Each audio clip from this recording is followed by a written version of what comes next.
Hi, and thanks for downloading. On this episode, I had the opportunity to talk with Kimberly Bowles, a 2-year breast cancer survivor. We talked about her journey through breast cancer, which led her to becoming an advocate for patient decisions. Keep listening to find out why. Welcome to Behind the Pink Ribbon, where we share stories, information, and other content related to breast cancer. My name is Melissa Adams. I am a 12-year genetic breast cancer survivor.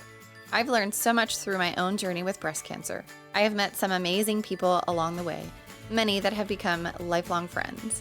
I have experienced the emotional roller coaster of a breast cancer diagnosis, heartache, anger, frustration, loneliness, and even gratitude. Through this podcast, we will speak to breast cancer survivors, supporters, and healthcare professionals to gain insight and understanding behind the pink ribbon.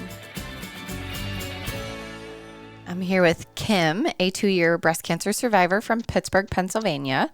And I actually met Kim via Facebook through another friend, ironically named Kim, as well. So welcome, Kim, to the podcast. Thanks, Melissa. Glad to be here. Yeah. So we're going to talk about your breast cancer story. So I already mentioned that you are a 2-year survivor, but I'd like to kind of hear a little bit about your diagnosis, when that happened, how old you were at the time, those kind of things. Yeah, I was it'd been about 10 months since I had my second baby, and I was breastfeeding her, and I found a lump. I was 35. That was in the end of 2016. My 3-year-old was about to go to preschool for the first time, and I was diagnosed pretty much the week he went to preschool. So you found a lump. Did you find the lump while you were breastfeeding? Did you find the lump kind of doing a self-exam? Yeah, I was actually lying down, and my husband rolled over onto it, and I felt it pressing into my chest like a hard mass. And I knew instantly. I have breast cancer in my family on my dad's side, and I knew what it was. I'd had clogged ducts before, and that's not what this was. And I've since learned that a lot of women, especially younger women with dense breasts and women that have larger breasts, that's a common thing where you don't notice it until you're lying down, in the lying down position. Somehow that reveals the lump more easily for some women. So. And so I'm assuming you went in for an exam maybe with a gynecologist, and they referred you to for a diagnostic mammogram. And yeah, exactly. It was pretty standard. The gynecologist originally, I think he was an OB/GYN, he originally said, that's a clogged duct. Come back in a week. And I convinced him to give me the script, and I just ran down to radiology. Okay. I wonder if maybe we had the same gynecologist. Yeah. The only reason I say that is one, being from Pittsburgh, and I kind of got the same thing from my gynecologist. Not that it was a clogged duct, but it was too young. Your family history is too far. It's the misconception, right, that you're too young, and no woman is too young for breast cancer. Absolutely. It happens to young women all the time. It's not the stereotypical patient, but it does happen to women all the time, and in young women, as you know, it's more likely to be missed or misdiagnosed. I have a couple of friends who had a missed diagnosis, and it cost them dearly, and they'll always wonder, if I'd been taken seriously the first time, would I have had a better prognosis? Right. Not a great thing to have to live with at a young age, especially if you have young children to think about. No, absolutely. I mean, and I'm sure, coming, a 3-year-old and a 10-month-old, I'm sure the furthest thing from your mind was potentially having to think about cancer. Yeah, nobody thinks it's going to happen to them. No. So did you have to go for a biopsy? Was that kind of the standard route? Okay. It was pretty standard. They had me go for an ultrasound and then a mammogram, which was suspicious, and then a biopsy, and then a node biopsy, and yeah, it was HER2 positive cancer, and so it was a less common subtype. Yeah, and I'll be honest, I don't know a whole lot about the HER2. I'm estrogen and progesterone positive, so I never really Yeah. dove too far into the HER2. So I'd like to have a Well, conversation, I'd like to kind of hear a little bit more about that. every case is so different, right? Oh, Every breast cancer is different. I read that it's like 16 different diseases, 16 different hey, Kim. Considered like a different, it's different treatment plans, different drugs. No, she can hear me. Hey, Kim. I can hear you. Can you hear me? Oh, yeah. You kind of cut out. Yeah, you cut out there. I right don't know what after. happened. Maybe internet. I don't know if it was from our end or your end. So can we start over from the HER2? Sure. Yeah, I don't see anything on my end. Okay. Yeah, let's kind of start over from that HER2. We could definitely edit that part of it. So I'd like to hear a little bit more in terms of the HER2. Mm-hmm. So HER2 is a growth factor that exists on the outside of the cell. That an overexpression of this growth factor causes your cancer to grow really fast and have a worse prognosis for metastatic recurrence and even for local recurrence. But on the other hand, it also makes the cancer susceptible to targeted drugs that are less toxic and that give you a better chance for a complete pathologic response to chemo, which means that your prognosis, if you have that response, your prognosis can improve really dramatically. So it can be curative. And so on the one hand, it used to be really bad to have a HER2 positive diagnosis, but now it's almost a good thing because, oops, sorry, my phone's buzzing at me. It's almost a good thing because you have these targeted drugs that aren't, they're not poisonous like most chemo drugs are, and you can actually be on them for years and years with very little chance of adverse effects. Things like Herceptin, for example, that's the one that people think about when they think of HER2. Oh, interesting. I did not know that. Like I said, it wasn't. There's a whole movie about it called, what's that movie called? It has Harry Connick Jr. in it. Google. Yeah, we'll find it. Google. We'll it's a find Lifetime movie about his story. The guy that invented Herceptin, but it was it was a game changer. So I was really I'm just really thankful to be alive in a day and age where even with a horrible cancer, we have drugs that treat it. I did end up having a complete pathologic response to the chemo, so my prognosis was a lot better than it was originally. Okay. I'm really thankful for that. Yeah, for sure. I mean, that's great information because, like I said, it's not anything that I'm aware of. So, and we'll find the movie and then make mention of it. So, in terms of like the official diagnosis, like what was your stage, what was your grade, if you have that information? I do. It was stage 3A. Okay. I guess it depends on which imaging you believe, whether you believe PET scan or MRI. It was either stage 3A or stage 2B, depending on the size of the tumor as determined by imaging. And of course, you don't really know for sure what the size was unless you excise it. Right. And by the time I had surgery, it was gone. So it was either 3A or 2B, and then I think it was grade 2. It was an intermediate grade. Okay. And so which is probably why it went undetected for a while until it was a pretty large tumor. Right. So in terms of the 3A, does that mean that there's lymph node involvement, no lymph node involvement? Yes. Okay. Yeah. And so stage 3, oh boy, this is tricky because the staging guidelines recently changed within the last year. Oh. And actually the stage is now in part determined by receptor status. So it's not just location and size of the cancerous tumor or tumors. It actually involves other things now. Oh, wow. Yeah, and that's a very recent change. At the time, the stage was determined by how big the initial tumor was, and then whether you were node positive in your axilla. And then I think stage 3B and 3C is where it spread to regional nodes other than the axilla, so like the clavicle or another area in the chest. Okay. But I didn't have that. I just had it in axillary nodes, Okay. and then the single tumor in the breast. Okay. And then you said you have a family history that came, I I do. believe I Every heard woman from on my your, dad's side, yeah. yeah, Yeah. every So single woman on my dad's side has had it and survived it.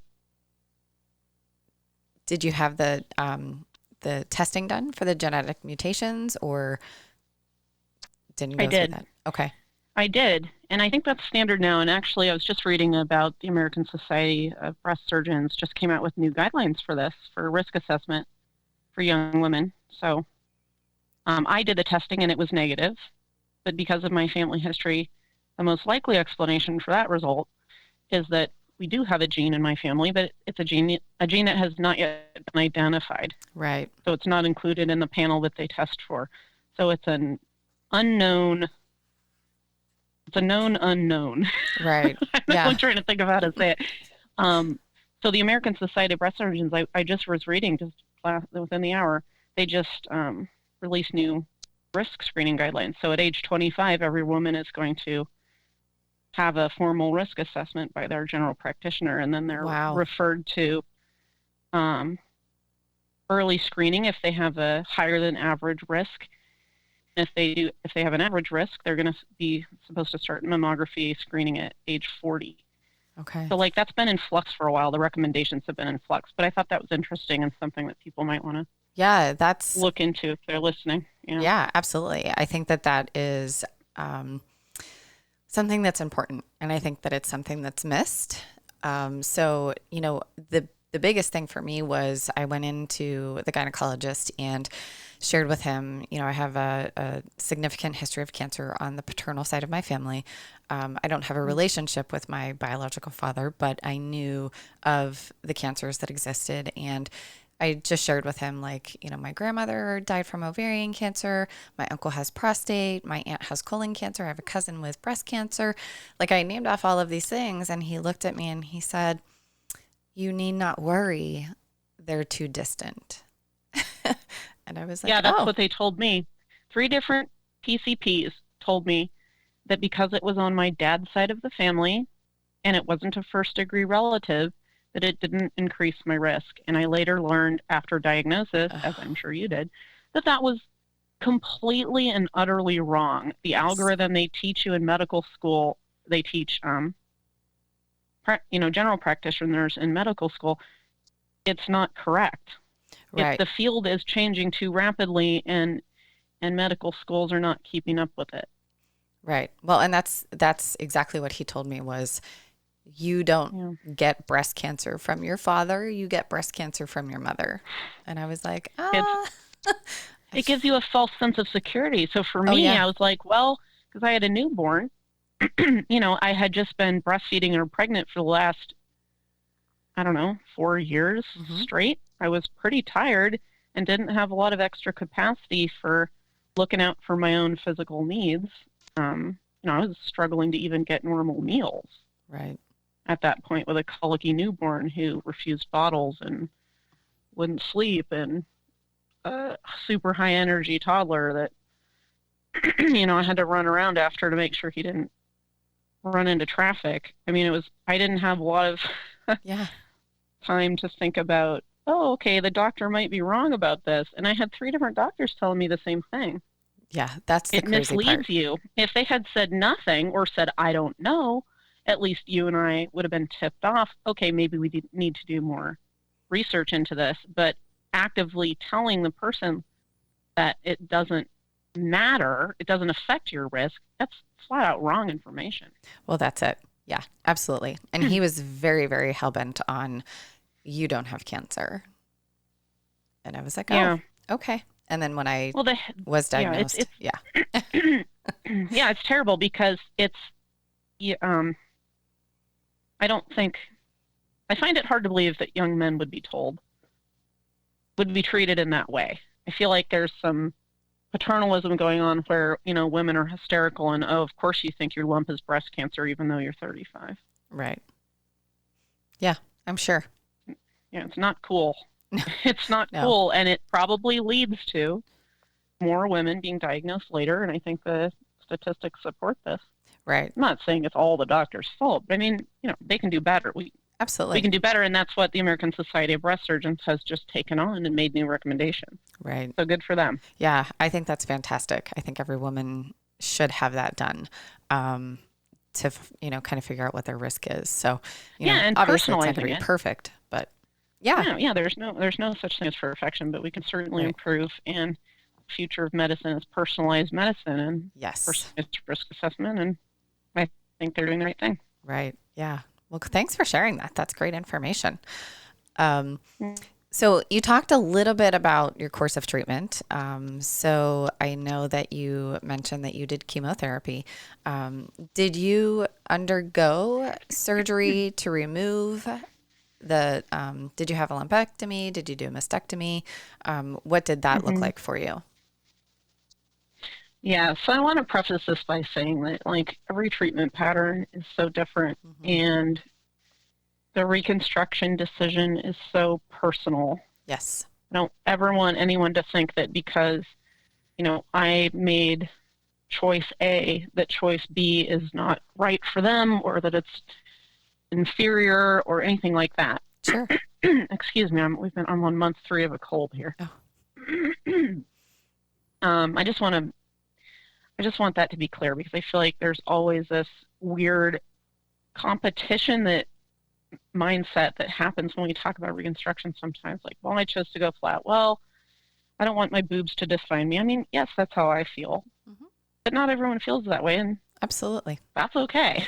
And I think that's it's kind of the totally biggest okay. part of this podcast, is that we want to be able to share stories from different perspectives, because, while we are all represented, if you will, by that pink ribbon, and we all have had a diagnosis of breast cancer, our journeys are never the same. And where we are in our life in terms of certain things and making certain decisions will never be the same for every single person. And so I love that you preface that. And I do think that it's important that, people make their own decisions, but we certainly want to be able to share stories that really just show that not every story that is behind that pink ribbon is exactly the same. Yeah, I don't think there's any two that are exactly the same. Yeah. And on the subject of the pink ribbon, women with metastatic disease don't feel represented by the pink ribbon. I know. They have their own ribbon, which yes.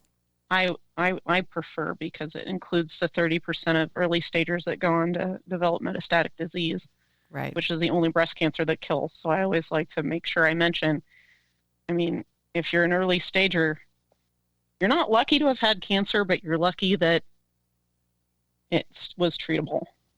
Right. So my treatment course, since it was such a huge tumor and it was already in the nodes and it was HER2 positive, they decided to do chemo before surgery, which means I had 4.5 months of a cocktail of 4 different drugs, including the HER2 drug Herceptin, which I mentioned before. So I had infusions for 4.5 months, and I had followed by a double mastectomy. So followed by a double mastectomy, followed by full radiation treatment, followed by tamoxifen, followed by a year of a drug called neurontinib, which is another HER2 drug. Okay. So I had a long, long treatment course, and it's still continuing with the tamoxifen, which is, it's pretty easy to deal with, 1 pill a day. Right. And are you doing that for 10 years? Yeah, that's the current standard. Right. And I honestly, based on the direction that's going, I might be on tamoxifen for life, but we'll see. Okay. Yeah, I know that I had taken it for 5 years, specifically for a study. I had some complications with tamoxifen, but towards the end of that, my oncologist was like, well, there was just a new article published, and it really recommends tamoxifen for 10 years. So I was kind of curious, and I'm 12 years out, so it's a little bit different now than, what it was even 2 years ago. So I was kind of curious, if they are. It is standard. so, excuse me, so rapidly evolving. Mm-hmm. And, we're not lucky to have cancer, but just even 15 years ago, treatment side effects were so much worse. Oh, yeah. and treatment options were so much more limited. And I have hope that when my daughter is old enough to have to worry about this disease, that, hopefully the treatments will be even better, and hopefully we'll have some treatments for metastatic disease that convert it to a really chronic condition instead of what it is now, which is a prognosis of like Right. on the order of several years. Right. So yeah. Yeah. I mean, So I did want to talk. Oh, I'm sorry. Go Oh, ahead. no. I was just going to agree with you that I have seen the growth over, just the time that I was diagnosed to now, in terms of the advancements in medicine specific to breast cancer. Yeah. And I think that part of that has come with so many young women who are now really advocating and really showing up to give a voice, because before I don't know that was happening. When I was diagnosed, I was searching for somebody that was my age, and I couldn't find people that were my age. And so I think that medical advancement has a lot to do with the fact that, there are so many more young women now who are really just kind of stepping up to the plate and, advocating and lobbying and doing all of those things to make our voices heard. Absolutely. And in terms of finding support for young women, there's organizations that have a big online presence, like Young Survival Coalition and Living Beyond Breast Cancer and Facing Our Risk of Empowered. Those are organizations that, serve younger patients specifically and really make it possible for patients to connect with other patients for support. And it's so important. And we didn't used to have that. Even, I don't know how long ago these organizations were established, but certainly 10 or 15 years ago, there was nowhere near the level of support and available good information that we have now. But I also want to shout out to the researchers. Oh, yeah. I'm a scientist myself. I was in research and development before I had kids.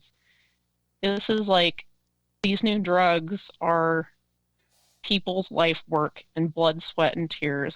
And when you are in research, so much of your work involves just absolute failure, and then you just keep at it, and eventually you get that one success. And that one success can be life-changing for so many people. So I really have a lot of respect for the individual scientists. Absolutely. That have contributed to all these things. Yeah, for sure. And I agree with that. And I think that it's important too that, so for me, when I was, they were trying to figure out the need for the need for chemotherapy for me. And we had done some testing, and I was kind of in that intermediate range where they didn't really have the information to say that it was necessary, but they also didn't have the information to say that it, that I could go without. And so one of the things that my oncologist said was, we have a research study that's currently going on that would randomize you to either taking tamoxifen or doing tamoxifen in addition to chemotherapy.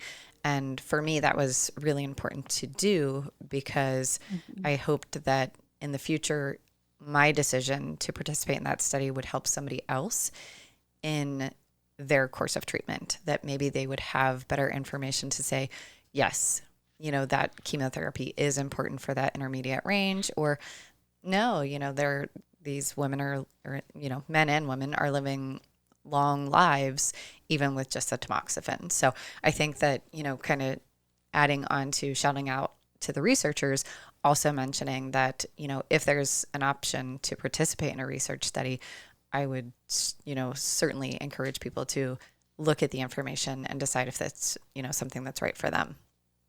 Absolutely. And there are ongoing nationwide efforts to look at genetic causes of cancer. I'm thinking of the National Institutes of Health has a program called All of Us.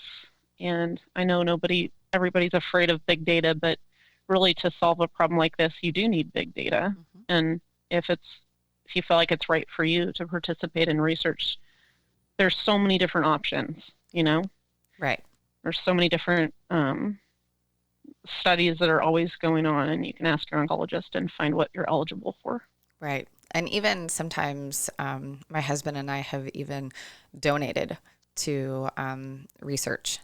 Specifically, we've donated to like McGee research. And so, oh yeah, you know, anything that we can do in that way as well, you know, has always been important for us too. So it's not, you know, if participating in the research isn't your jam, then maybe, you know, even just giving some, you know, monies to help support the cause is good too. Yeah, it's an effort that requires everybody's work together. Absolutely. Absolutely. Yeah. So I want to kind of go back a little bit. And so kind of going in terms of the course of treatment. So you kind of talked about your decision. And so after having the mastectomy, you opted for what? Yeah. You mean my reconstructive Yeah. Yeah. What did you experience? opt for? Mm-hmm. Yeah. So when I was in chemo, you know, I had a lot of time to think. I had 6 months or so to consider what I was going to do after surgery. It was inevitable that I had to have the breasts removed. So there was no real choice about that. That was a medical decision. Mm-hmm. The question for me was, do I pursue reconstruction or do I go flat? And for me, as soon as lumpectomy was taken off the table, you know, for medical reasons, as soon as it was clear that I couldn't save any of my breasts, the only other option I ever considered was just going flat. You know, I had no interest in implants for various reasons. I had no interest in a really long surgery to do harvest tissue from some other part of my body and do autologous reconstruction. None of those things, all those things involved, you know, an extended like surgical recovery period, lots of extra visits to the surgeon, extra risk, extra time, extra expense. That was not something that appealed to me. Right. So I made the decision to just go flat. Yeah. I mean, just really like, I mean, I'm assuming that your surgeon probably had a conversation with you about the different options. Oh, of course. But you were... Yeah, I had a plastic surgery consult, okay. Which, you know, I think most women do now. Not everyone does, but mm-hmm. I was at Cleveland Clinic, and my breast surgical oncologist, as soon as I said that I wanted to go flat, she said, oh, let's bring on a plastic surgeon for the closure if you're worried about getting a good result. I was like, great, let's do that. So I went to talk to this plastic surgeon that she referred me to at Cleveland Clinic and talked about all my options at the first consult, because as a prudent, reasonable person, I like to know what the options are before I make my decision. So I did. I talked to him about the different options. And then the next time, I don't know, it was a couple months later, further into chemo, you know, lumpectomy had been taken off the table. And so I just went in there and said, I'd made my decision and I want to be flat, and I want, you know, a smooth, flat contour. I don't want any extra skin. I want to be done in one surgery and just get back to taking care of my kids. Because again, like, I had 2 toddlers that need me at home. So I made the call. He seemed to respect my decision. Oh, good. And then, well, he seemed to. Oh. There's a lot more to the story. Oh, no. I don't know how much you want to go into it, but I mean, whatever you're willing to share, quite honestly. I mean, for me, I think it's whatever you think might be helpful for somebody else. You know, if you... Well, so I've since become an advocate. Yes. For women to be able to protect their choice to go flat, because it's not always a choice that is respected, and it's not always a choice that's given the consideration that it deserves. You know, women who choose to have breast mound reconstruction, as I like to call it, they get a plastic surgeon to get a good aesthetic result. They get the services of a specialist who specializes in getting a good aesthetic result. Right. Women that go flat, on the other hand, are sort of like funneled off at the outset. And there seems to be an assumption that if you choose to go flat, you don't really care what you look like, or you're going to change your mind, or that there's a prevailing attitude that it's not really a legitimate decision. So is that typically, so if somebody decides to go flat, is it typically something that they then, while the breast surgeon is in there doing the mastectomy, that they kind of finalize that process? Is that typically what has happened? So there's a huge variation in outcomes, in aesthetic outcomes. And it is completely out of the patient's control. And it becomes really complicated. So some breast surgeons do have great flat closure skills, so they can produce a good contour in one surgery. It does take a little extra time in the operating room to you take the breast tissue out, you're basically scooping out like with 2 ice cream scoops out of your chest, and as you can imagine, that leaves some lumps and bumps. Mm-hmm. Sure. Excuse me. So it takes a little extra time to clean up the area and make it nice and smooth. Some breast surgeons can do that, and they're willing to do that. Others, their skills aren't so great, or they're not willing to take the extra time, or they, in the case of my surgeon, intentionally leave excess tissue in case you change your mind and against your consent. That's what happened to me. I actually had a plastic surgeon there, a specialist, to do the cleanup, and while I was on the operating table, excuse me, I heard him say, "I'll just leave a little extra in case you change your mind." Oh. And I was like, nope, no, make it flat. Yeah. And then I conked out.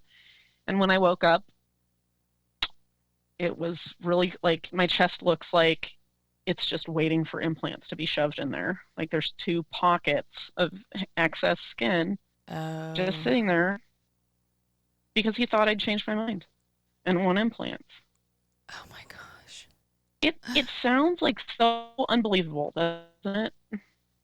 Yeah. I mean, the fact that you were lying there and he mentioned it and you said, "No, I would like to be flat," but then he still took it upon himself to do that is mind-blowing.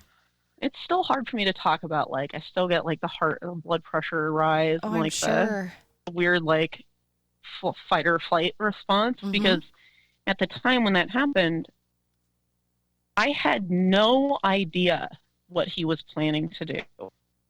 And I had the IV in my arm, and then I was like preparing to be, potentially die on the operating table. I mean, not everyone wakes up from surgery. Like, I had other things on my mind. Yeah.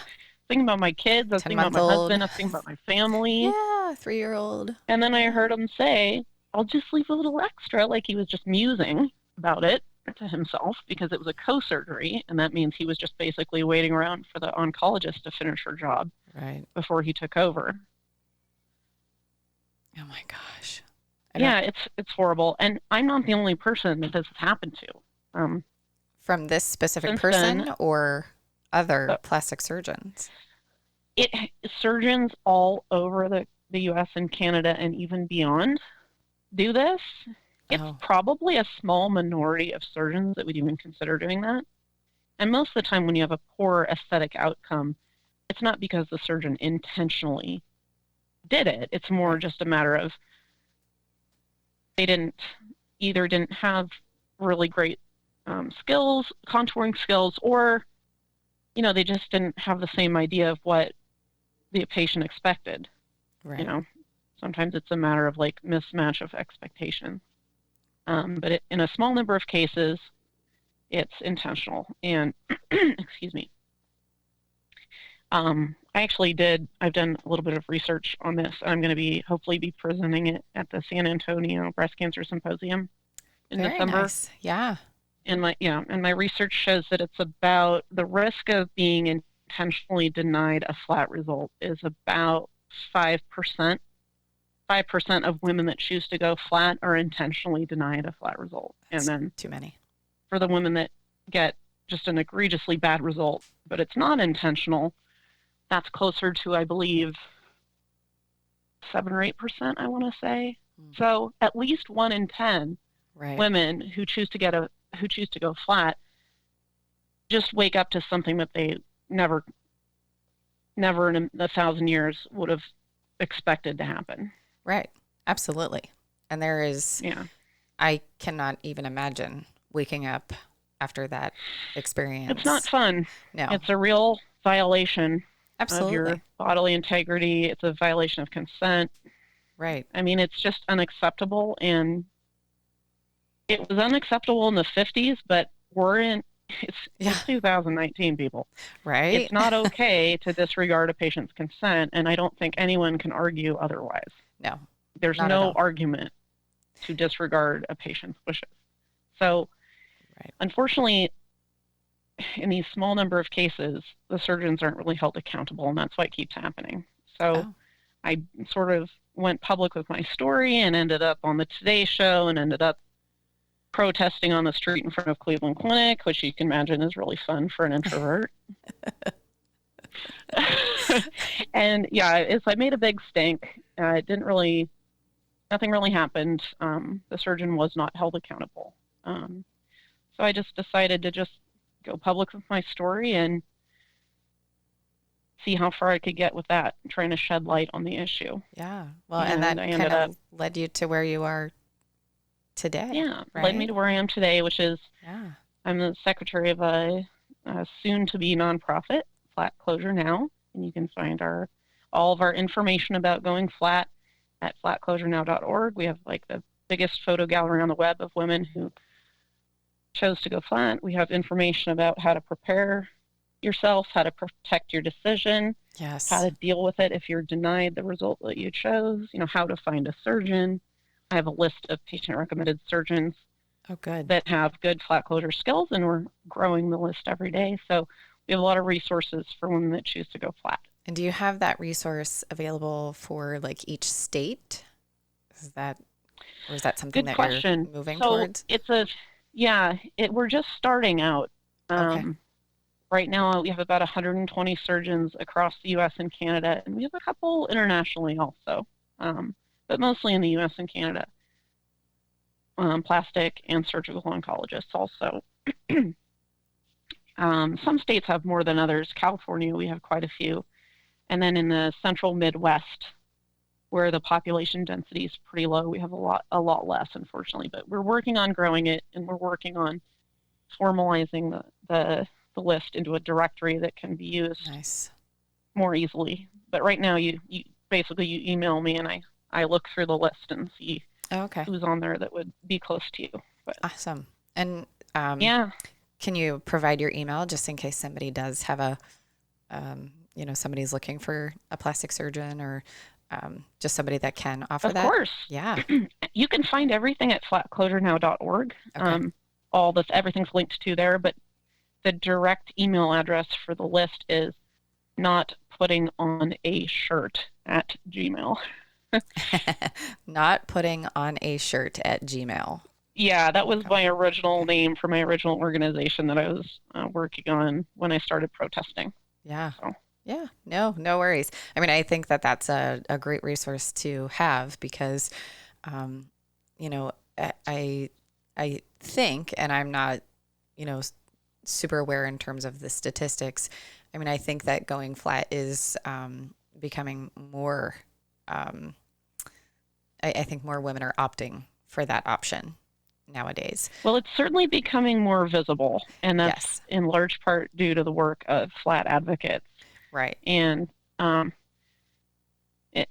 also, since the FDA hearings on breast implant illness, there have been a lot of women explanting and going flat after explant. Absolutely. Yeah. So that's a really big growing population of women that are going flat for their health.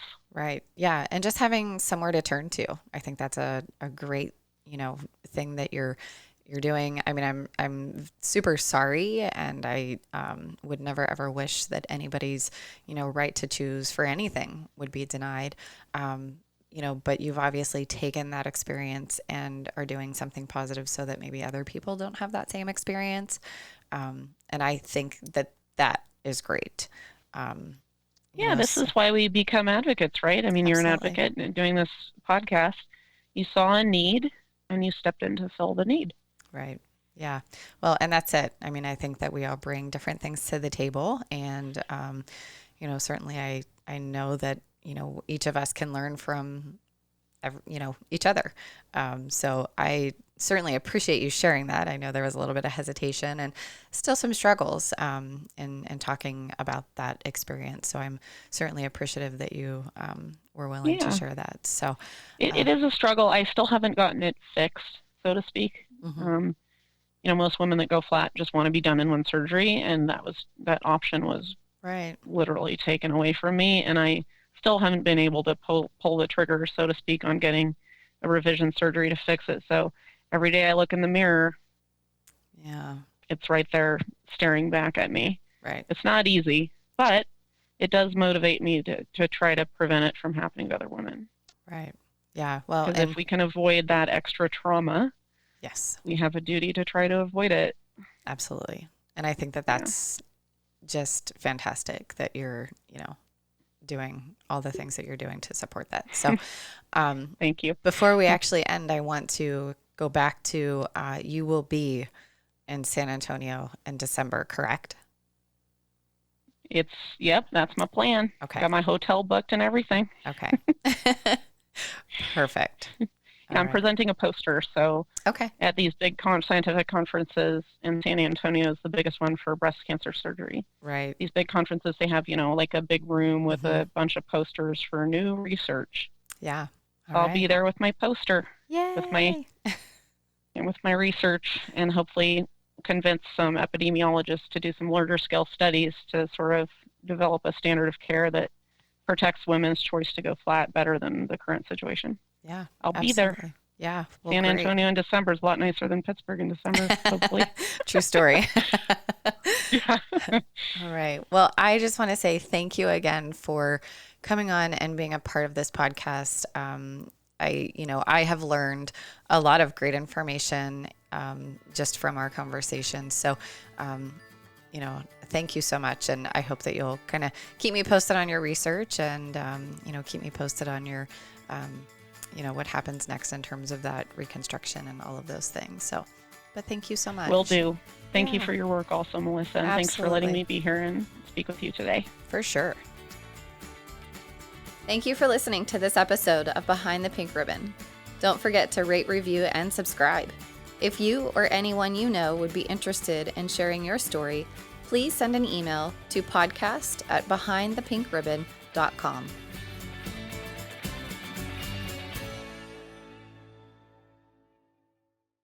You've been listening to Behind the Pink Ribbon, produced by American Creative Consulting, mixed and mastered at Riverview Podcasting Studios. For more information, please visit designbyacc.com.